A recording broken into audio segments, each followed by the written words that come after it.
Innal hamdalillah nahmaduhu wa nasta'inuhu wa nastaghfiruh wa na'udzu billahi min shururi anfusina wa min sayyiati a'malina may yahdihillahu fala mudilla lahu wa may yudlil fala hadiya lahu.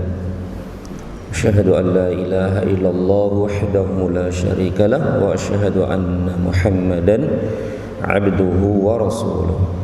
Allahumma salli wa sallim wa barik ala Muhammad wa ala alihi wa sahbihi ajma'in.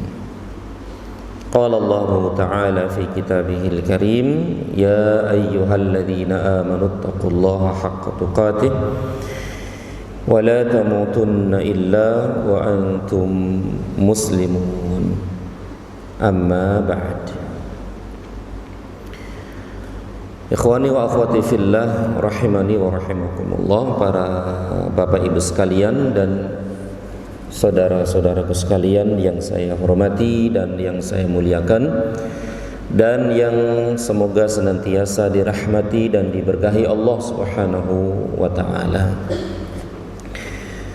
Pertama, tidak henti-hentinya kita bersyukur dan memuji Allah Subhanahu wa taala, sebagaimana Dia tidak henti-hentinya mencurahkan nikmat-nikmatnya kepada kita sekalian.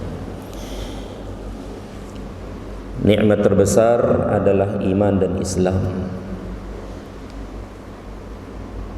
Bagaimana cara mensyukuri nikmat yang agung dan besar ini, yaitu nikmat Islam dan iman, adalah dengan cara menjaganya, dengan cara memupuknya, menguatkannya, dengan cara terus mempelajari agama kita yang mulia ini, mempelajarinya, mengkajinya, dan mengamalkannya sampai akhir hayat kita. Nikmat terbesar yaitu iman dan Islam. Kemudian juga nikmat sunnah Nabi sallallahu alaihi wasallam. Nikmat sehat wal afiat dan waktu luang.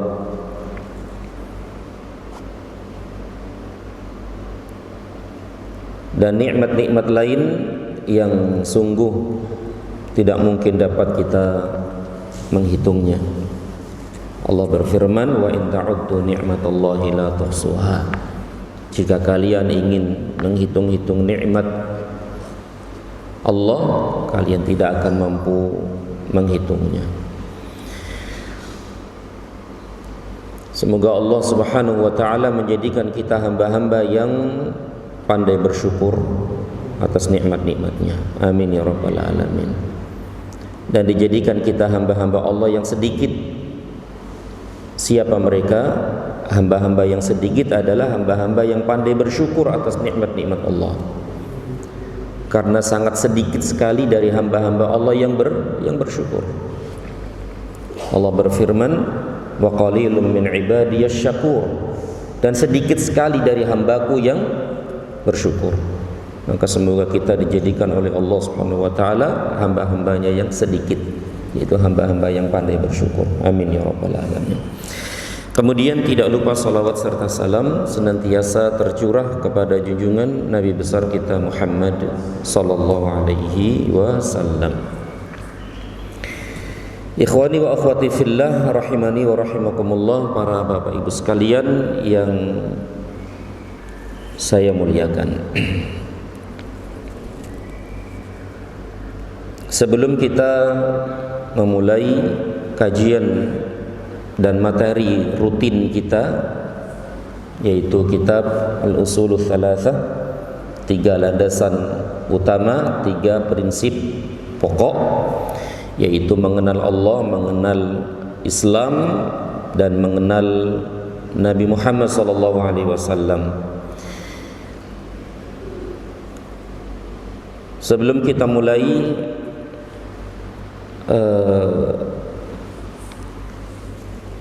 sedikit nasihat untuk pembicara khususnya dan kepada antum semuanya yang berkaitan dengan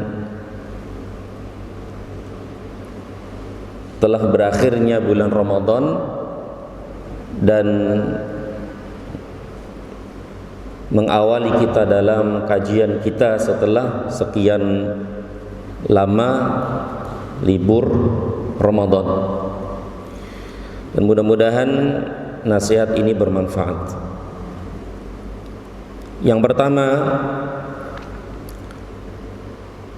hendaknya kita bersyukur kepada Allah Subhanahu wa taala yang telah menyampaikan umur kita kepada Ramadan tahun ini.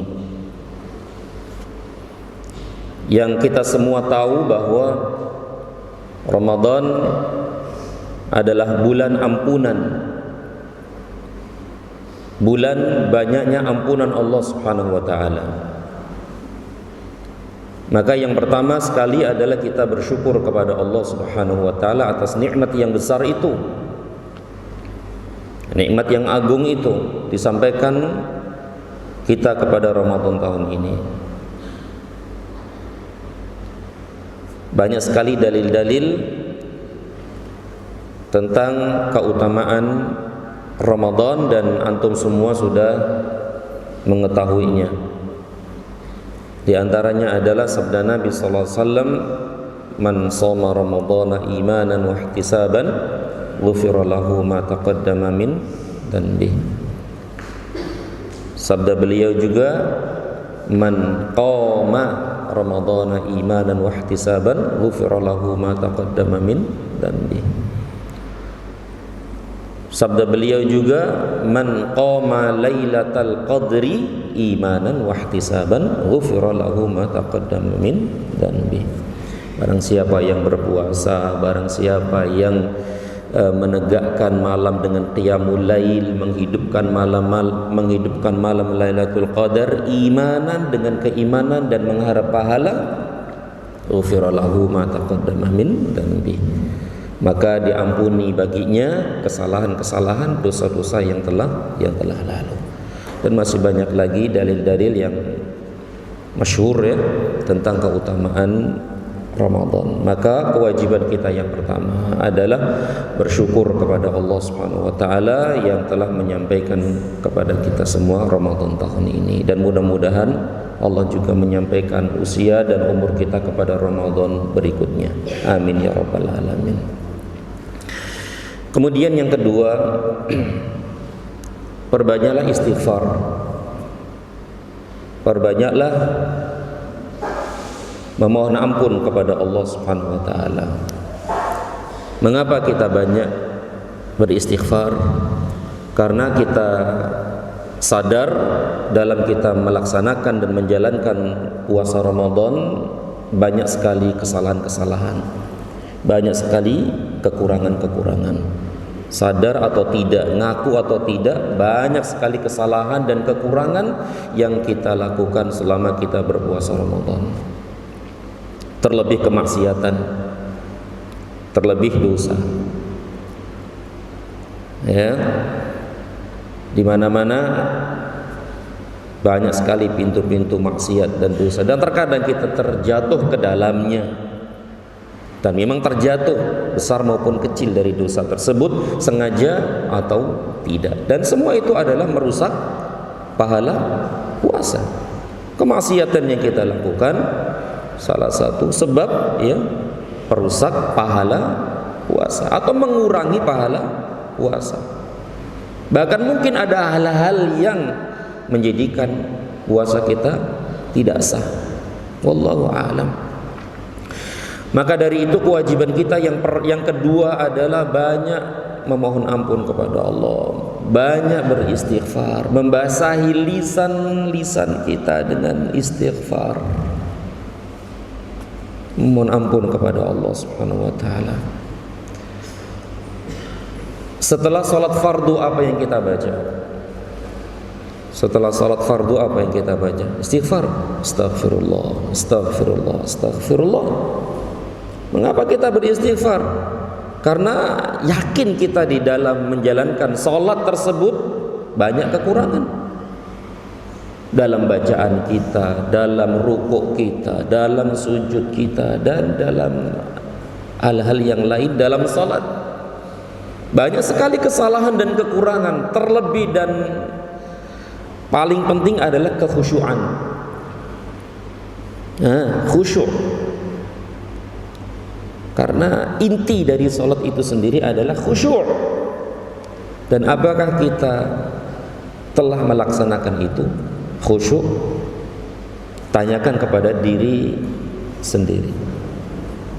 Nah, Masya Allah, syaitan tidak ingin sholat kita itu khusyuk ya. Syaitan jelas. Karena setelah kita takbiratul ihram, syaitan pada datang dan mengingatkan ini dan itu sehingga lupa rakaat berapa dan seterusnya. Nah, dan kita semua pasti sedikit sekali kekhusyuan kita. Dan sekali lagi, inti dari salat itu adalah al-khusyu', ya, al-khusyu'. Dan tentu ini kekurangan kita, kesalahan kita. Maka pertama yang kita baca setelah kita salam adalah astagfirullah, astagfirullah, astagfirullah. Semoga Allah mengampuni kesalahan-kesalahan kita selama kita salat tersebut, ya, dan menutup kekurangan-kekurangannya. Sebagaimana puasa Ramadan. Ketika puasa Ramadan banyak sekali kesalahan-kesalahan dan kekurangan-kekurangan, maka kewajiban kita sekarang adalah banyak istighfar, banyak memohon ampun kepada Allah Subhanahu wa ta'ala. Kemudian yang ketiga, nasihat yang ketiga berkaitan dengan berakhirnya bulan Ramadan dan sekarang kita masih di bulan Syawal, yaitu banyak berdoa kepada Allah Subhanahu wa ta'ala dan berharap amalan-amalan yang kita kerjakan khususnya selama bulan Ramadan diterima oleh Allah Subhanahu wa taala. Berdoa dan memohon kepada Allah dan berharap kepada Allah agar amal-amal kita diterima. Dan inilah keadaan kondisi orang-orang terdahulu. Inilah keadaan orang-orang salaf terdahulu, yang mana mereka itu sangat berharap kalau amal mereka diterima oleh Allah daripada amal itu sendiri.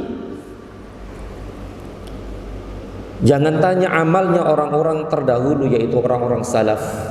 Jangan tanya sholatnya, jangan tanya puasanya, jangan tanya qiyamul lailnya, jangan tanya jihadnya, jangan tanya dalam menuntut ilmu mereka dan amalan-amalan yang lain, jangan tanya. Artinya sangat banyak sekali amal mereka dibanding kita, nggak ada apa-apanya sudah. Tetapi yang lebih penting bagi mereka itu adalah berharap kepada Allah, memohon kepada Allah, berdoa kepada Allah agar amal-amal mereka diterima oleh Allah Subhanahu wa taala.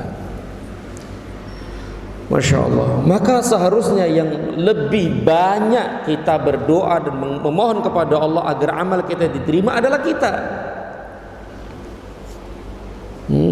Amal kita sedikit ya, amal kita sedikit sekali amal kita itu. Ya, dan keikhlasannya pun demikian, sedikit sekali kita. Sudah amalnya sedikit, terus ikhlasnya sedikit sudah. Itu kok merasa pede banget 100% pasti diterima. Gak bisa seperti itu.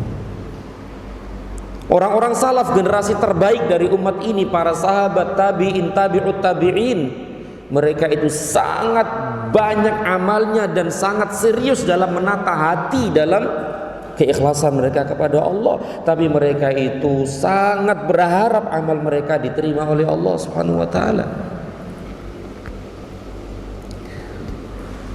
Di samping kita banyak berharap dan memohon kepada Allah agar amal kita diterima oleh Allah, adalah kita juga harus di dalam hati kita ada kekhawatiran, para Bapak Ibu sekalian.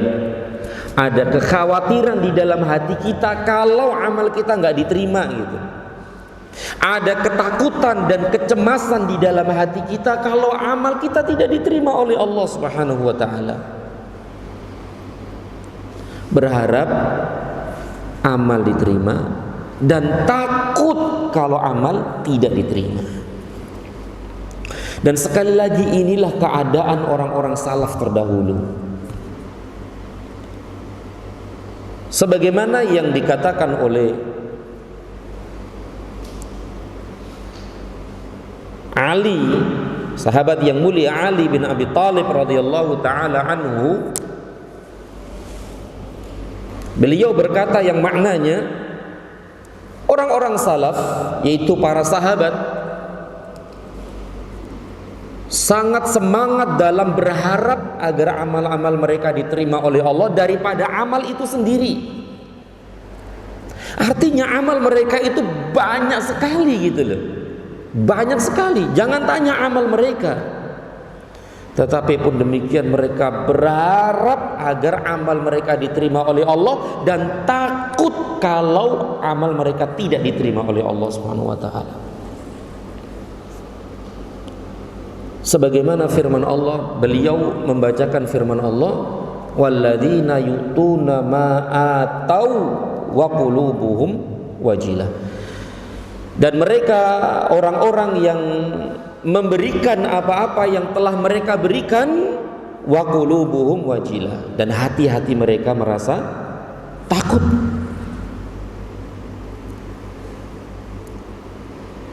Berkaitan dengan ayat yang mulia ini, walladzina yu'tuna ma atau wa qulubuhum wajilah, dan orang-orang yang memberikan apa-apa yang telah mereka berikan. Apa yang mereka berikan? Amal salih. Apa-apa yang mereka berikan kepada Allah, yaitu dari amal-amal salih, kebaikan dan ketaatan. Wa qulubuhum wajilah, dan hati-hati mereka khawatir dan cemas, takut. Aisyah radhiyallahu taala anha, ibunda kita Aisyah radhiyallahu taala anha pernah bertanya kepada Rasulullah sallallahu alaihi wasallam tentang ayat yang mulia ini. Dan orang-orang yang memberikan apa-apa yang telah mereka berikan dan hati mereka takut. Kata Aisyah radhiyallahu taala anha, wahai Rasulullah, apakah yang dimaksud dengan ayat ini? Orang yang berzina, orang yang minum khamr, orang yang mencuri, sedangkan hati mereka takut. Kata beliau sallallahu alaihi wasallam, ya binta Abi Bakar, wahai anak perempuan Abi Bakar, wahai anak perempuan Abu Bakar. Dalam riwayat disebutkan, ya bintas Siddiq, wahai anak perempuan As-Siddiq. Siapa Siddiq? Abu Bakar. Kalau disebutkan As-Siddiq, sudah itu pasti Abu Bakar. Abu Bakar As-Siddiq. Wahai putri Abu Bakar, wahai putri As-Siddiq.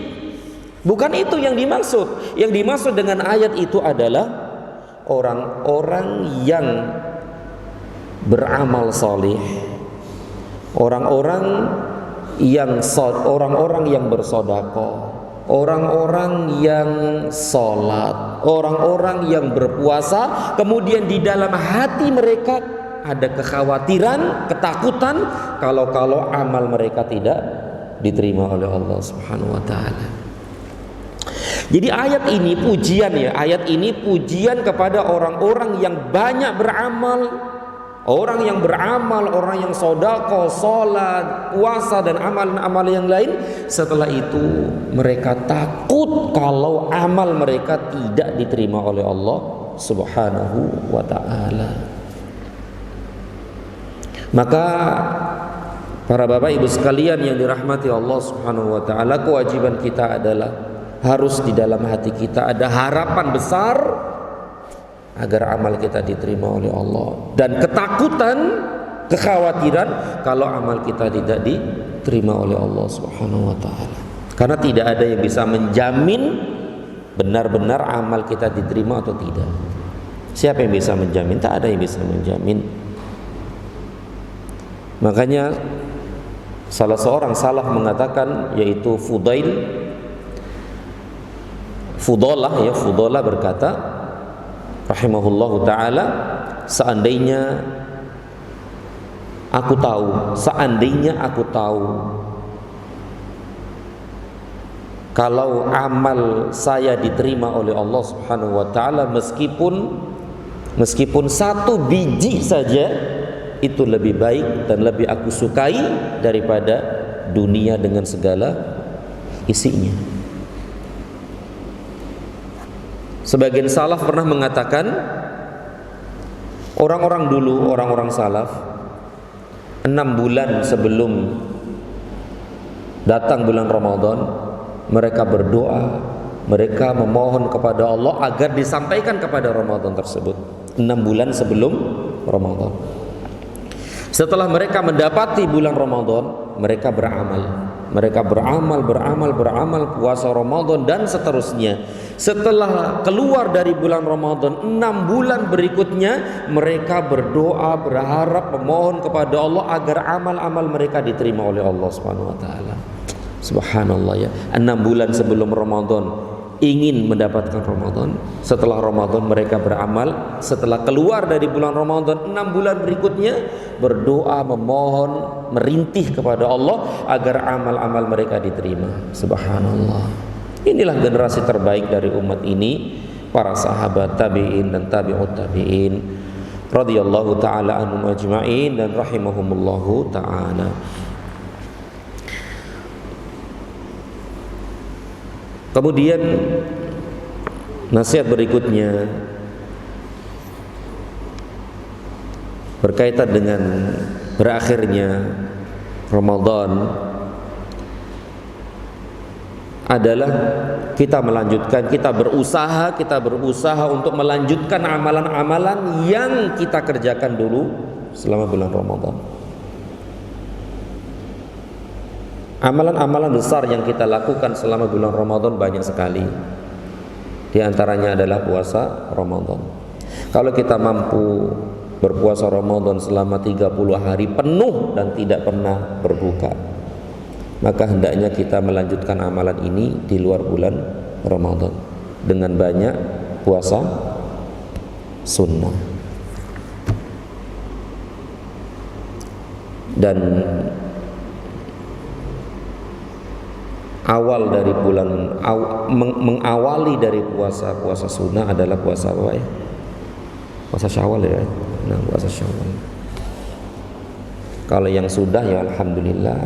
Kalau yang belum selesai ya diselesaikan. Kalau yang belum ya dimulai. Selama masih berapa hari nih ya Syawal, masih berapa hari. Barang siapa, kata Nabi sallallahu alaihi wasallam, barang siapa yang berpuasa 6 hari di bulan Syawal, maka seakan-akan dia berpuasa sepanjang tahun. Bagaimana ini? Para ulama mengatakan rahimahumullahu ta'ala,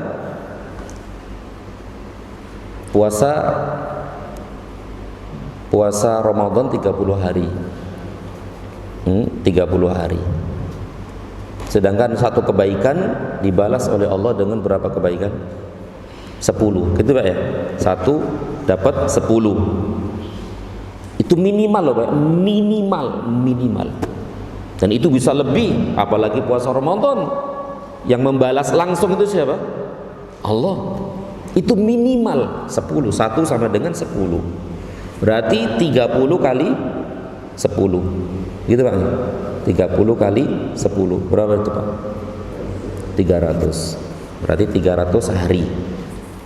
Ditambah 6. 1 sama dengan 10 berarti 6 kali 10. 6 kali 10 60. Berarti 360 hari. Total semuanya 1 tahun.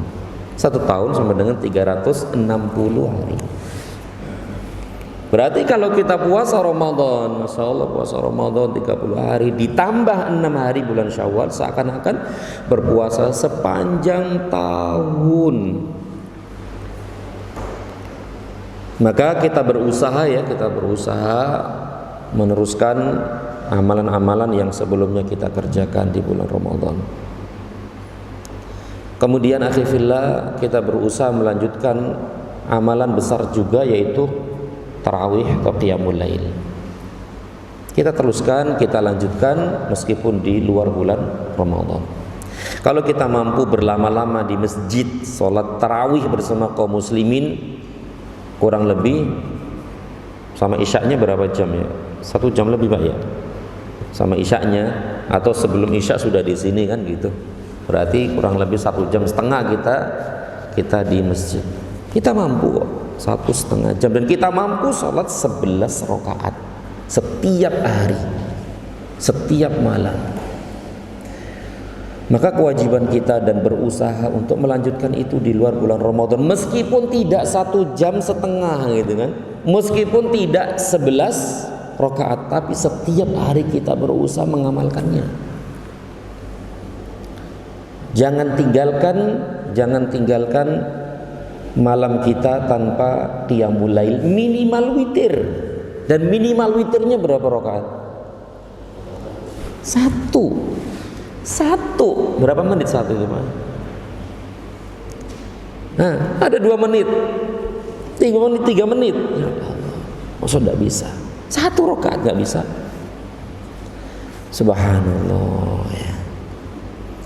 Maka kita berusaha untuk menghidupkan malam kita ya, meskipun sedikit dari qiyamul lail, meskipun kita nggak bisa 11 rakaat, 3 rakaat, 5 rakaat, atau 2 rakaat.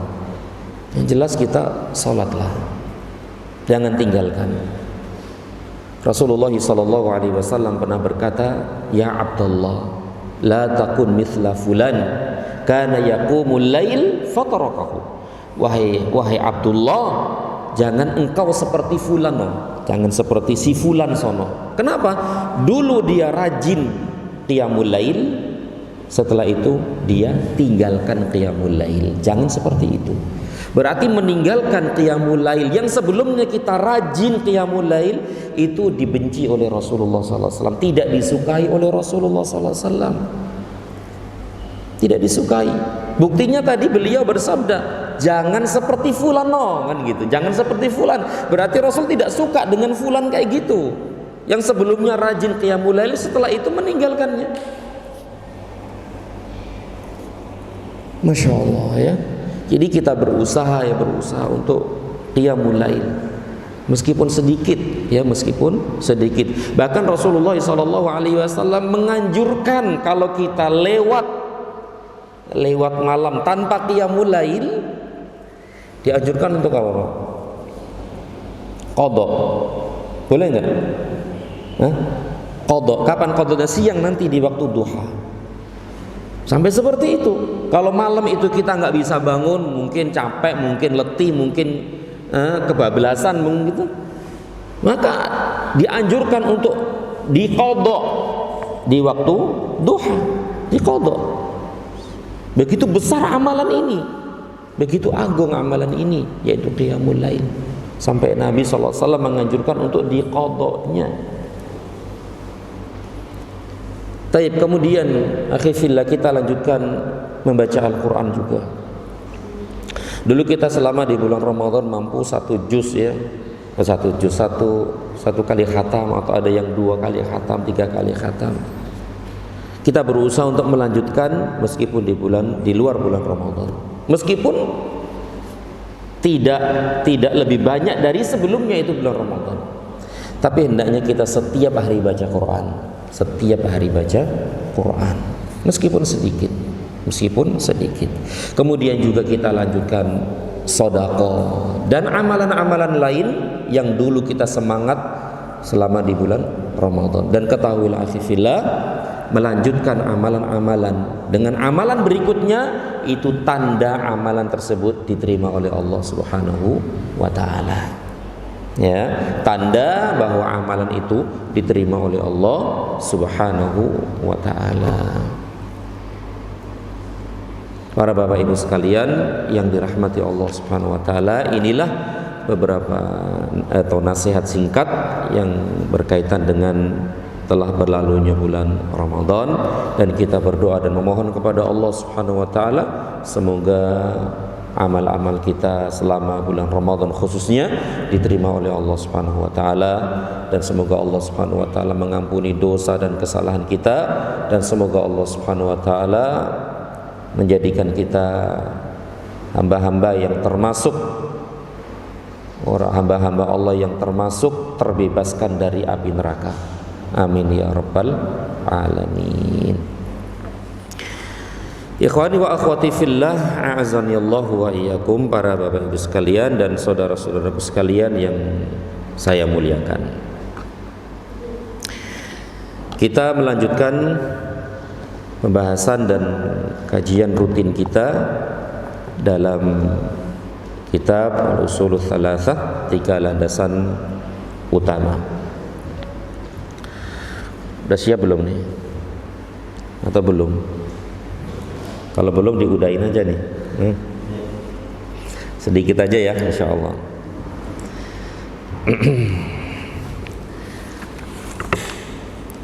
Pada pertemuan yang lalu telah kita bahas hal-hal yang berkaitan dengan syirik dan tauhid, tauhid dan syirik. Berkaitan dengan bagaimana Allah Subhanahu wa taala perintahkan kita untuk bertauhid, mentauhidkan Allah, dan larangan kita berbuat syirik. Dan telah kita bahas di pertemuan yang lalu juga tentang tanda-tanda ayat-ayat Allah Subhanahu wa taala, artinya bagaimana cara kita mengenal Allah, bagaimana cara kita mengenal Allah Subhanahu wa taala.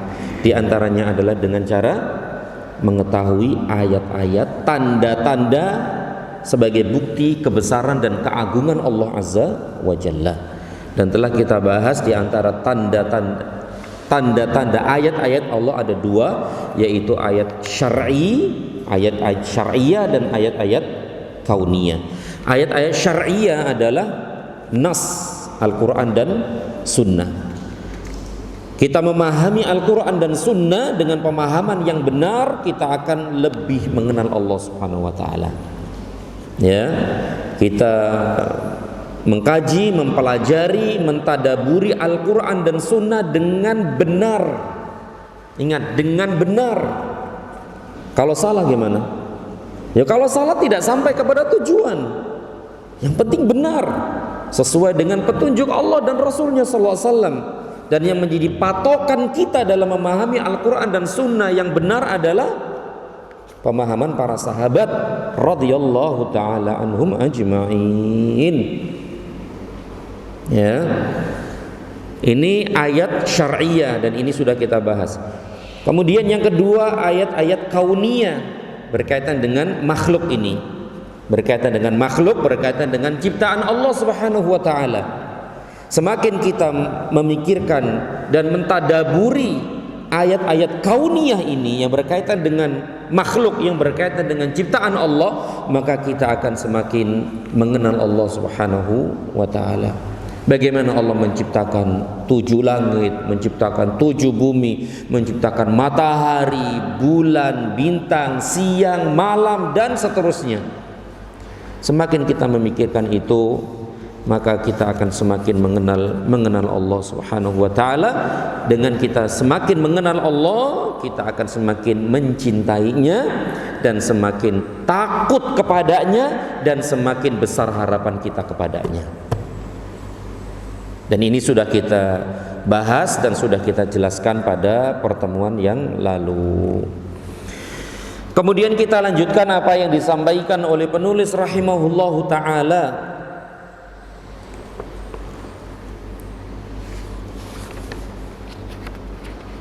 Jadi sekali lagi kita masih pada landasan pertama, landasan pertama ya. Landasan pertama apa? Mengenal Allah. Ya, mengenal Allah. Yaitu dengan mengetahui ayat-ayatnya. Baik ayat syar'iyah maupun ayat kauniyah. Kemudian kita lanjutkan. Qala al-muallif rahimahullahu taala, penulis kitab ini berkata, wa anwa'ul ibadati allati amarallahu biha mithlul islami wal imani wal ihsan. Wa anwa'ul ibadati, macam-macam ibadah, wa anwa'ul ibadati, dan macam-macam ibadah, allati amarallahu biha, yang diperintahkan Allah adalah al-islam wal iman wal ihsan. Islam, iman, dan ihsan. Jadi macam-macam ibadah yang Allah perintahkan kepada hamba-hambanya, diantaranya adalah Islam, iman, dan ihsan. Islam, iman, dan ihsan. Artinya kerangka gitu ya, kerangka ibadah itu 3: Islam, iman, dan ihsan. Dan di dalam kerangka-kerangka tersebut bentuk-bentuk ibadah yang lain. Ada sholat, ada puasa, ada zakat, ada takut, ada cinta, ada tawakal, ada roja, ada mahabbah, ada berbakti kepada kedua orang tua, ada membaca Al-Quran, dan seterusnya. Dalam rangka tersebut berarti Islam itu adalah 3 itu: Islam, iman, dan ihsan. Dan ini ibadah. Tiga kerangka ini adalah macam-macam ibadah. Dan di dalam kerangka itu macam-macam ibadah yang lain. Tetapi macam-macam ibadah tadi itu tidak keluar dari 3 tadi itu: Islam, iman, dan ihsan. Kalau kita bikin lingkaran ya, kita buat lingkaran, Islam itu lingkaran yang paling besar. Islam ini. Kemudian di dalam lingkaran yang besar itu ada lingkaran yang lebih kecil. Dia itu adalah iman. Di dalam lingkaran yang lebih kecil tadi ada lingkarannya lebih kecil lagi di dalamnya, yaitu apa? Ihsan. Maka sebagaimana yang kita ketahui, setiap Islam belum tentu iman, apalagi ihsan. Kan gitu ya. Setiap iman pasti Islam, tapi belum tentu ihsan.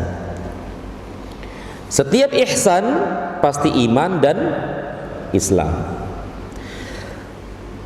Orang Islam namanya Muslim, orang iman namanya mukmin, orang ihsan namanya muhsin. Muslim, mukmin, muhsin. Setiap mukmin pasti Muslim dan belum tentu muhsin. Setiap Muslim belum tentu setiap Muslim belum tentu mukmin dan muhsin. Setiap muhsin pasti dia mukmin dan Muslim. Sudah. Berarti Islam ini terdiri dari 3 tingkatan. Tingkatan yang pertama, tingkatan yang paling rendah adalah Islam. Tingkatan berikutnya yang di atasnya adalah iman. Di atasnya adalah ihsan. Ihsan, setiap ihsan iman dan Islam. Setiap iman belum tentu ihsan, tapi pasti Islam. Setiap Islam belum tentu iman dan ihsan. Inilah derajat keislaman seseorang. Dan ini adalah bingkai, ya, kerangka dari agama ini. Makanya kalau dikatakan Islam, ya ini Sebagaimana hadis apa itu? Hadis Jibril ya. Hadis Jibril. Jadi Islam itu adalah Islam, iman dan ihsan. Termuat dalam hadis Jibril. Kalau dikatakan hadis Jibril, hadis siapa? Kalau hadis Jibril, hadis apa? Hadis Jibril itu hadis Umar bin Al-Khattab, yang mana Jibril alaihissalam datang kepada Nabi SAW dan bertanya tentang 3 hal. Apa 3 hal ini? Islam, iman, dan ihsan. Hadis sahih riwayat Bukhari dan Muslim, masyhur. Bahkan tidak layak seorang muslim tidak hafal hadis Jibril ini. Kenapa? Karena hadis Jibril ini, kata para ulama rahimahumullah ta'ala, adalah ummul hadis, ummus sunnah. Apa artinya ummus sunnah itu? Induknya sunnah, induknya hadis. Itu hadis Jibril. Sebagaimana dalam Al-Quran ada ummul kitab, ummul Quran. Apa itu? Surat apa? Al-Fatihah. Hafal semua Al-Fatihah? Ya jelas lah, anak TK juga hafal. Itu ummul kitab, induknya Al-Quran, Al-Fatihah. Induknya hadis, hadis Jibril.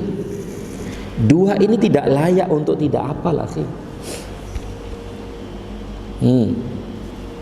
Maka hafalkan hadis Jibril. Tapi panjang sih ya. Tapi kalau nggak hafal ya minimal tahu maksudnya lah gitu loh. Tahu maksudnya dan intinya hadis Jibril. Istilahnya begini, akhi. Misalnya Al-Quran nih, Al-Quran. Semua Al-Quran dari awal sampai akhir, kandungannya semuanya ada dalam Al-Fatihah. Jadi arti dan makna seluruh Al-Quran itu ada dalam Al-Fatihah. Atau dengan kata lain, makna global Al-Quran dalam Al-Fatihah. Makna rincian Al-Quran dalam semua ayat dan semua surat. Paham di sini? Nah, begitu juga hadis Jibril ini pun demikian. Makna hadis semuanya itu ada dalam hadis Jibril. Kenapa, akhi? Kenapa? Karena hadis Jibril ini itulah Islam, menjelaskan inti dari Islam itu sendiri, menjelaskan tentang Islam yang kita berada di atasnya ini. Makanya di akhir hadis itu Rasulullah SAW bertanya kepada perawi hadis ini, yaitu Umar bin Al-Khattab, "Ya Umar, atadri manis sa'il?" Kamu tahu nggak siapa yang bertanya tadi? Apa kata Umar? Allahu wa rasuluhu alam. Allah dan Rasulnya yang lebih tahu. Kata beliau, fa innahu Jibril atakum yu'allimukum dinakum. Dia itu Jibril datang kepada kalian untuk mengajari kalian tentang Islam, tentang agamamu. Tadi itu Jibril datang kepada kalian mengajari kalian tentang agama kalian. Agama kalian apa? Islam. Dan apa yang ditanya oleh Jibril? Islam, iman, dan ihsan. Hadis agung banget. Sekali lagi, akhi, tidak layak kita nggak kenal hadis Jibril. Bahkan mungkin ada sebagian kaum muslimin tidak pernah dengar hadis ini sama sekali. Ada, masya Allah, kebarus, istilah kebarus kalau nggak pernah dengar hadis ini. Karena tadi seperti umul kitab, seperti Al-Fatihah. Hadisnya cukup panjang ya. Umar radhiyallahu taala anhu bercerita, suatu ketika kami duduk bersama Nabi sallallahu alaihi wasallam, tiba-tiba datang seseorang. Datang seseorang yang berpakaian putih bersih, yang rambutnya hitam pekat, dan tidak ada tanda-tanda dia seorang musafir. Nah, pakaiannya bersih banget, warnanya putih, rambutnya masya Allah tersisir rapi, ya. Kemudian tidak ada tanda-tanda kalau dia seorang musafir. Umar nggak ngerti siapa dia itu kan. Berarti dia bukan penduduk Mekah atau Madinah? Bukan penduduk Mekah atau Madinah? Ya Madinah lah, itu kejadian di Madinah kan ini. Bukan penduduk Madinah. Kalau seandainya dia penduduk Madinah, pasti Umar tahu siapa dia dan para sahabat pun tahu siapa dia. Nah, biasanya orang safar itu ya apa Pak? Orang safar itu ya kelihatan nih. Ya, bajunya lusuh, rambutnya acak-acakan, wajahnya layu dan seterusnya. Tapi ini nggak ada tanda-tanda sama sekali. Aneh kan? Aneh. Setelah itu dia mendekat kepada Rasul sallallahu alaihi wasallam sampai dia meletakkan kedua lututnya ke lutut Nabi sallallahu alaihi wasallam, menempelkan lutut, wa asnada rukbatayhi ila rukbatayhi. Dia orang yang datang tadi menempelkan lututnya ke lutut Rasul sallallahu alaihi wasallam. Berarti waktu itu Nabi duduknya seperti apa? Duduknya kayak apa? Duduknya kayak sholat loh, di antara dua sujud. Duduk di antara dua sujud. Begini, iya. Duduk antara itu. Makanya bisa nempel. Coba kalau sila kayak begini, bisa nempel nggak? Nah, nggak bisa kan? Kalau nempel nggak bisa. Berarti dulu adab dalam duduk di majelis adalah duduknya seperti duduk dalam sholat di antara dua sujud. Itu dulu. Atau mungkin sekarang juga. Tapi kalau sekarang berubah sepertinya ya. Sekarang bersila. Dan sila seperti ini itu adab duduk yang bagus dalam majelis. Masya Allah, dalam duduk ada adabnya, akhi. Kalau kita perhatikan adab-adab dalam majelis, insya Allah ilmu akan terserap dengan baik dan bisa mengamalkan amal tersebut sahih kalau kita perhatikan adab-adab dalam menuntut ilmu dalam majelis. Ya, berarti ini memberikan pelajaran kepada kita bahwa kalau duduk di majelis itu lebih baik dekat dengan siapa? Syekhnya gitu. Dekat dengan gurunya, sebagaimana Jibril dekat dengan Rasul sallallahu alaihi wasallam sampai menempelkan lututnya ke lutut Nabi sallallahu alaihi wasallam. Kemudian beliau dan orang ini meletakkan kedua tangannya di atas pahanya. Wa wada'a kaffaihi ila rukbatayhi fakhidaihi, dan orang tadi itu meletakkan tangannya di atas pahanya. Nya kembali kepada siapa? Paha Nabi atau pahanya sendiri? Rasul. Berarti duduk terus begini gitu, meletakkan kedua telapak tangannya di atas pahanya. Nya itu loh, kembali ke orang tadi itu atau Rasul sallallahu alaihi wasallam. Karena domirnya sama, hu itu kan satu dia satu.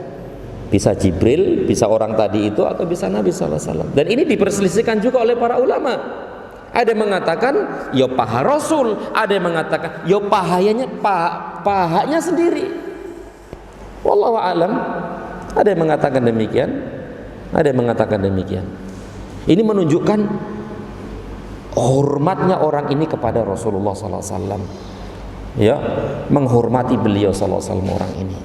sudah dekat dan menghormati beliau sallallahu alaihi wasallam. Dan memang seperti itu dalam adab majelis pun demikian. Seorang murid betul-betul harus menghormati syekhnya, meskipun syekhnya tidak ingin dihormati, tapi itulah adab.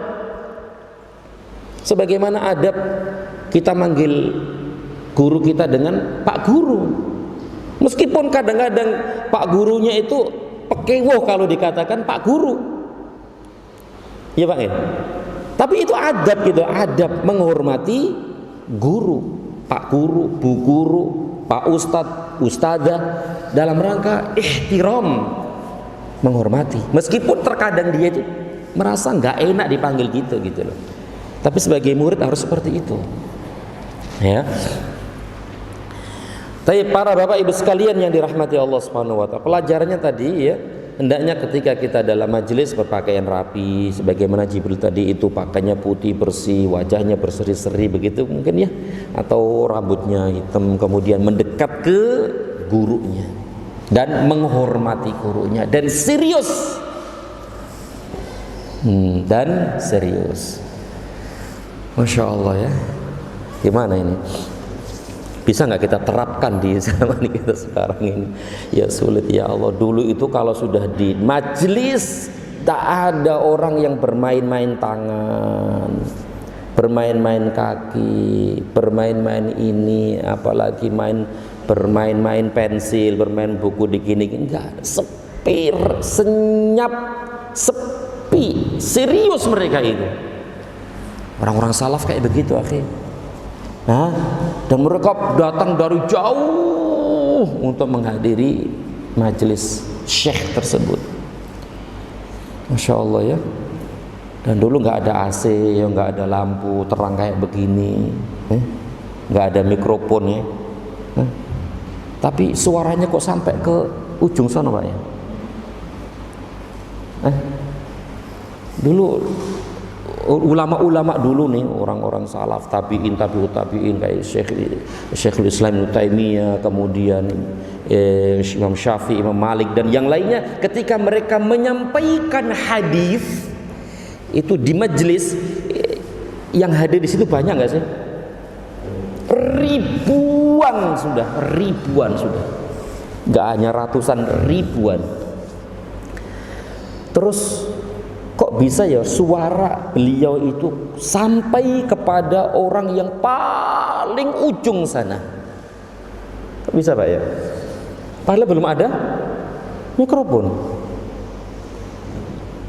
Dan mereka yang semua yang hadir ini ya pakai nulis. Karena apa? Karena mereka akan meriwayatkan apa? Hadis. Meriwayatkan ilmu. Dan mereka berarti nulis, dan sedikit sekali kemungkinan salah dalam menulis.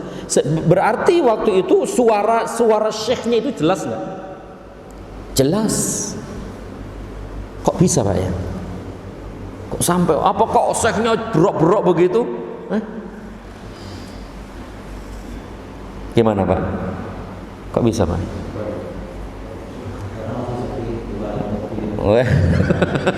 Belum ada mobil, belum ada. Ini sepi ini, tetap aja masih pakai ini. Wallahu a'lam bishawab. Wallahu a'lam bishawab.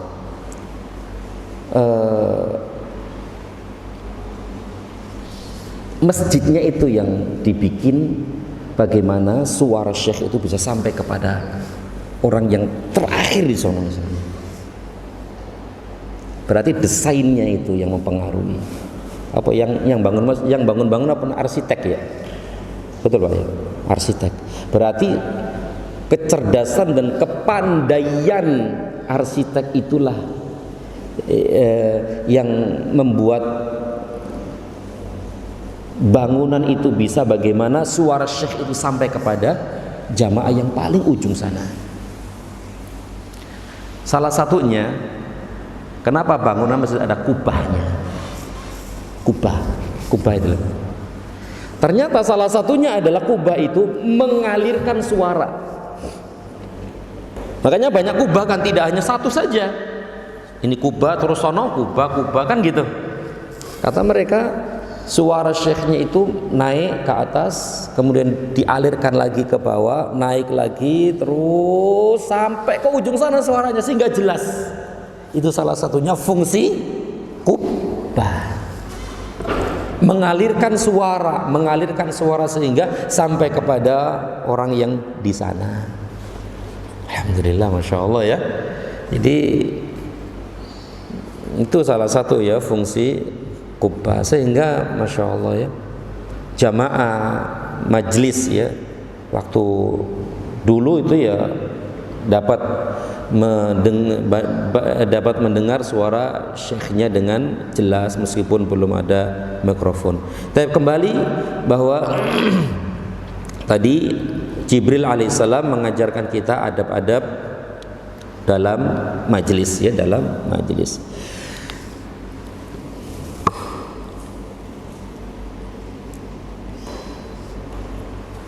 Kemudian Umar melanjutkan kisahnya. Orang tersebut bertanya kepada Nabi SAW, Ya Muhammad, mal Islam, kan gitu ya. Wahai Muhammad, apa itu Islam, kan gitu. Apa itu Islam? Kemudian beliau SAW menjawab, Al-Islam an tashhada an la ilaha illallah wa anna Muhammadar Rasulullah wa iqamas shalah wa atuz zakah wa tasuma Ramadan wa tahujjal baita in istata'a ilaihi sabila. Islam adalah engkau bersyahadat, kemudian menegakkan salat, terus puasa, terus zakat, haji. Nah, itulah Islam ya, itulah Islam. Jadi apa itu Islam? Islam adalah mengucapkan dua kalimat syahadat, salat, puasa, zakat dan haji. Itulah Islam. Kemudian kata Umar, kami heran sama orang itu. Dia bertanya, kok membenarkannya gitu loh. Bertanya, kok membenarkannya? Insya Allah ya. Ini aneh nih orang nih kan, orang. Dan Umar belum tahu dia itu siapa? Jibril, belum tahu itu Jibril. Dikira orang biasa kan begitu. Aneh dia ini bertanya kepada Nabi tentang sesuatu dan kemudian membenarkannya. Berarti sebelumnya dia tahu nggak? Tahu. Kemudian orang tersebut bertanya kepada Nabi tentang ya Muhammad, mal iman, wahai Muhammad, apa itu iman? Maka beliau menjawab, iman adalah engkau beriman kepada Allah, beriman kepada para malaikat, beriman kepada kitab-kitab Allah, beriman kepada rasul-rasul Allah, beriman kepada hari kiamat, dan keenam beriman kepada takdir ya, al-imanu bil qadar khairihi wa syarrihi. Engkau beriman kepada takdir baik yang baik maupun yang buruk. Kemudian dia bertanya lagi, mal ihsan, apa itu ihsan? Kata Nabi sallallahu alaihi wasallam, an ta'budallaha ka'annaka tarahu fa illam takun tarahu fa innahu yarak. Ihsan adalah engkau beribadah kepada Allah seakan-akan engkau melihat Allah. Kalau tidak bisa, yakinlah engkau dilihat Allah Subhanahu wa taala. Itulah ihsan. Kemudian orang tersebut bertanya tentang kapan hari kiamat ya, dan tanda hari kiamat. Maka Nabi SAW menjawab, mal mas'ulu anha bi'a'lami minas sa'il. Yang ditanya tidaklah lebih tahu dari yang bertanya. Sama-sama enggak tahu. Kemudian Jibril alaihissalam, kemudian orang tersebut mengkhabarkan tentang tanda-tanda kiamat, tanda-tanda kiamat ya. Di antaranya adalah orang miskin berlomba-lomba dalam membangun rumah, membangun gedung begitu ya. Kemudian seorang budak melahirkan tuannya, gitu ya. Budak melahirkan tuannya. Apalagi? Udah, itu tanda-tanda ya, tanda-tanda yang dikhabarkan oleh dia. Setelah itu dia pergi. Beberapa hari kemudian ada yang mengatakan sehari, 2 hari, 3 hari.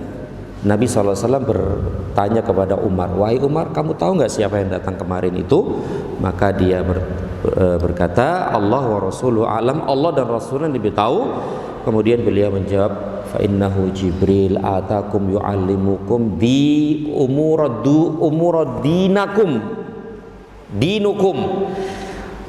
Dia adalah Jibril yang datang kepada kalian mengajari tentang agama kalian, yaitu tentang 3 hal tadi itu, Islam, iman, dan ihsan. Tapi para bapak ibu sekalian yang dirahmati Allah Subhanahu wa taala. Jadi sekali lagi kita baca apa yang disampaikan oleh penulis ya, dan yaitu macam-macam ibadah yang diperintahkan Allah adalah Islam, iman, dan ihsan. Dan kelanjutannya insyaallah kita lanjutkan pada pertemuan yang akan datang. Wallahu a'lam bissawab. Tapi sekarang cukup dulu. Mudah-mudahan bermanfaat dan lebih kurang mohon maaf. Barangkali ada yang ingin ditanyakan, kami persilakan. Insyaallah tidak ada yang bertanya ya, berarti materi bisa diterima dengan baik atau pengen cepat pulang nih ya. Dan kita akhiri, semoga bermanfaat dan lebih kurang mohon maaf. Yang benar datangnya dari Allah Subhanahu wa taala, yang salah dari diri saya dan dari syaitan, dan kita mohon ampun kepada Allah Subhanahu wa taala. Wa sallallahu ala Muhammad wa ala alihi wa sahbihi wasallam. Subhanakallahumma wa bihamdika asyhadu an la ilaha illa anta astaghfiruka wa atubu ilaik. Assalamualaikum warahmatullahi wabarakatuh.